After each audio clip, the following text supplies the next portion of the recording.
আজকে নিয়ে এসেছি লেসন 44 এবং এর মধ্যে বেশ কিছু আবার প্রত্যেকবারের মতোই কি রয়েছে, এমন ধরনের সেন্টেন্সেস রয়েছে যেগুলো কিন্তু তোমরা আগে জানতে না। এই ভিডিওটা দেখার পর সেগুলো হচ্ছে কি তোমরা জেনে যাবে এবং হচ্ছে নিজের কথা বলার মধ্যে, স্পিকিং এর মধ্যে তুমি ইউজ করতে পারবে। প্রত্যেকটা সেন্টেন্স খুব ভালোভাবে দেখবে, আমার সঙ্গে বলবে। এইভাবে কিন্তু করতে করতে আমরা দেখো লেসন 44-এ কিন্তু আমরা পৌঁছে গেছি। অনেক সেন্টেন্স কিন্তু জেনে গেছি যেগুলো কিন্তু তুমি যদি খেয়াল করো যে এগুলো কিন্তু তুমি আগে জানতেই না এবং এগুলো ইউজ করছো। আমি জানি না যারা আমার ভিউয়ার্স আছে তারা কতটা শিখতে পারছে, ইউজ করছে, কিন্তু আমি এই ভিডিওগুলো যখন দেখছি আমার স্টুডেন্টরা, যাদেরকে আমি ব্যাচের মধ্যে পাচ্ছি, তাদের দিয়ে বুঝতে পারছি, তোমাদের দিয়ে আমি বুঝতে পারছি না। আশা করি ভালো লাগছে, তাই জন্যই অনেকে লাইক করে, কমেন্টসে লেখে, এটা আমার ভালো লাগে। আর পরবর্তী ভিডিও করার জন্য আমি আবার হচ্ছে ইন্সপায়ার হয়ে পড়ি। তাহলে লেটস স্টার্ট নাম্বার 1। আচ্ছা, একটা কথা বলে নিই প্রত্যেকবারের মতোই।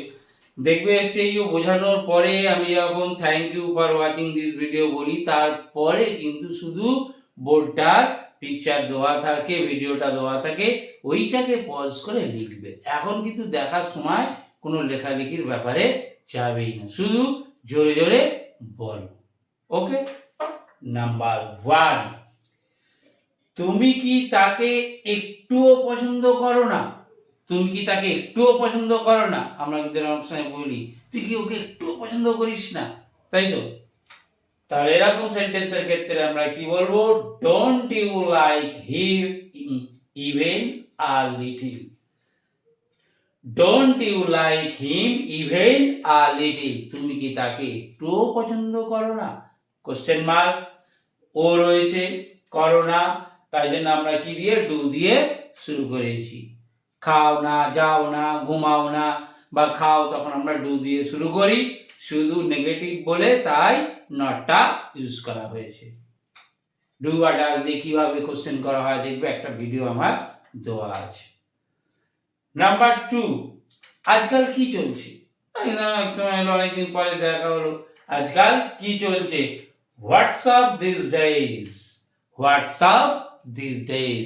এখন কিন্তু এটা খুব চলছে এই ধরনের সেন্টেন্সগুলো, যেটা আগে হয়তো অতটা চলতো না, কিন্তু যত দিন যাচ্ছে নিউ জেনারেশনরা কিন্তু এই ধরনের সেন্টেন্সগুলো বেশি ইউজ করছে। নাম্বার 3, চুপচাপ দাঁড়াও। চুপচাপ দাঁড়াও। Stand still. স্ট্যান্ড স্টিল, চুপচাপ দাঁড়াও। নাম্বার 4, তোমার ভাই বোনের মধ্যে তুমি কত নাম্বার? 2-3টে ভাই, 3-4টে ভাই বোন আছে। বিশেষ করে আগে যেটা হতো, এখন তো নাম্বার অনেকে 1 বা 2 এসে দাঁড়িয়েছে। তা আগে লোকেদের এটা হতো 3-4টে করে ভাই বোন থাকতো তারা। তখন যদি কেউ কোশ্চেনটা করতো, তোমার ভাই বোনের মধ্যে তুমি কত number? What's your position among your siblings? What's your position among your siblings? এর মধ্যে প্রিপোজিশনটা কি ব্যবহার করেছি দেখো, অ্যামং। কখন মধ্যে প্রিপোজিশন আমরা দুটো ব্যবহার করতে পারি। যখন অনেকের মধ্যে বোঝাবে তখন কি অ্যামং, যখন দুজনের মধ্যে বোঝাবে তখন কি বিটুইন। এ নিয়েও কিন্তু একটা ভিডিও করা আছে, বিটুইন কখন আমরা ইউজ করব, অ্যামং কখন আমরা ইউজ করব। ওকে, তাহলে জেনে গেলে এমন কিন্তু 2 এর বেশি হলে আমরা তখন অ্যামং ইউজ করব। গ্লাসে জল ভরে দাও। গ্লাসে জল ভরে দাও, কি লিখবো বা বলবো? pour water into the glass. pour water into the glass. গ্লাসের মধ্যে জল ভরে দাও। আমরা অনেক সময় বলি চা খাচ্ছি, খেতে খেতে বাড়ির লোকজন, মাটা অনেক সময় বলে আরেকটু চা খান বা একটু চা নিন। তাহলে আরেকটু চা খান, তখন কি বলবো? Do have some more tea. Do have some more tea. আর একটু চা খান। না না, আমি খাবো না, আমাকে বলি পারি না, ঠিক আছে দিন। তাহলে আরেকটু চা খান যখন আমরা বলতে চাইবো, কি বলবো? Do have some more tea. আর যদি না নেই তখন কি বলে যে স্পিকিং এর ক্ষেত্রে, নো থ্যাঙ্কস, না আমি নেবো না। নাম্বার 7, কখন যাচ্ছ বলো। কখন যাচ্ছ? হয়তো আমরা একটা মুভি দেখতে যাব, বা স্কুলে যাব, বা কোনো জায়গায় বেড়াতে যাব। কখন যাচ্ছ বলো। Tell me when you are going. Tell me when you are going মানে সে যাবে, তুমি কখন যাচ্ছ বলো, হয়তো আমিও যাব, তাই জন্য আমরা অনেক সময় আমি কথাটা কিন্তু বলি। Tell me when you are going. তুমি যেটা চাও সেটাই নাও। তুমি যেটা চাও সেটাই নাও। অনেক সময় অনেকগুলো জিনিস দেখিয়ে আমরা বলি যে কাউকে, যে প্রিয়জন কাউকে বলি, যেটা তুমি চাও সেটাই নাও, এরকম আমরা বলি। তখন কি বলবো দেখো, take whichever you want. ওয়ান্টের পরিবর্তে আমরা আস্কও বলতে পারি। Take now whichever you want. Want মানে চাও, বা আস্ক। ওয়ান্ট অর আস্ক, এখানে আমি আস্কও কিন্তু বলতে পারতাম। ওকে। নাম্বার 9, চায়ের সঙ্গে একটা কিছু খেলে কেমন হয়? শুধু চা খাবো, একটু বিস্কিট বা একটু অন্য কিছু, যদি চায়ের সঙ্গে একটা কিছু খেলে কেমন হয়? দেখো যারা চা খায় তারা কিন্তু এই বাংলাটা দেখবে প্রায় ইউজ করে। How about a small bite with tea. How about কেমন হয়, এরকম যদি হয় সবসময় শুরু করবে কি দিয়ে? হাউ অ্যাবাউট দিয়ে। How about a small bite with tea. Number 10, আমি টাকা পাঠাবো। সেই ব থাকলে উইল ইউজ করতেই হবে। I will send money. Send মানে পাঠানো। I will send money. কন্টেন্স, শ্যাল উইল কন্টেন্সে থাকে, আমি আর বলছি না, পারলে কমেন্টে লিখো। নাম্বার 11, টাকা পাঠানো হবে, ওটারই প্যাসিভ করা হয়েছে। মনে করো টাকা পাঠানো হবে আমার দ্বারা, বাবার দ্বারা, তাহলে প্যাসিভ করা হয়েছে। Money will be sent. Money will be sent, তখন কিন্তু এটা থার্ড ভার্ব আছে। সেন্ডের এটা কোন ভার্ব আছে? থার্ড ভার্ব আছে, V3, অর্থাৎ পাস্ট পার্টিসিপল ফর্ম। আমরা অত কঠিন করে না বলে কি বলে নেই, ভার্বকে সহজে ভাগ করে নিয়েছি। Verb 1, verb 2, verb 3।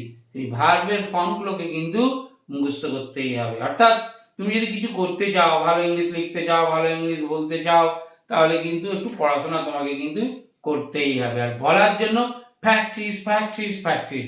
উইদাউট প্র্যাকটিসে তুমি কখনোই পারবে না, যতই তুমি ভালো ইংলিশ লিখতে পারো। নাম্বার 12, তুমি এটা আমাকে আগে বলতে পারতে না। অনেক সময় আমাদের কাজটা হয়ে গেল, হয়তো সব রান্না টান্না করলো, রান্না টান্না করে এবার খেতে দিল, তখন বলছে আমি না এক্ষুনি খেয়ে এসেছি, আমি খাবো না।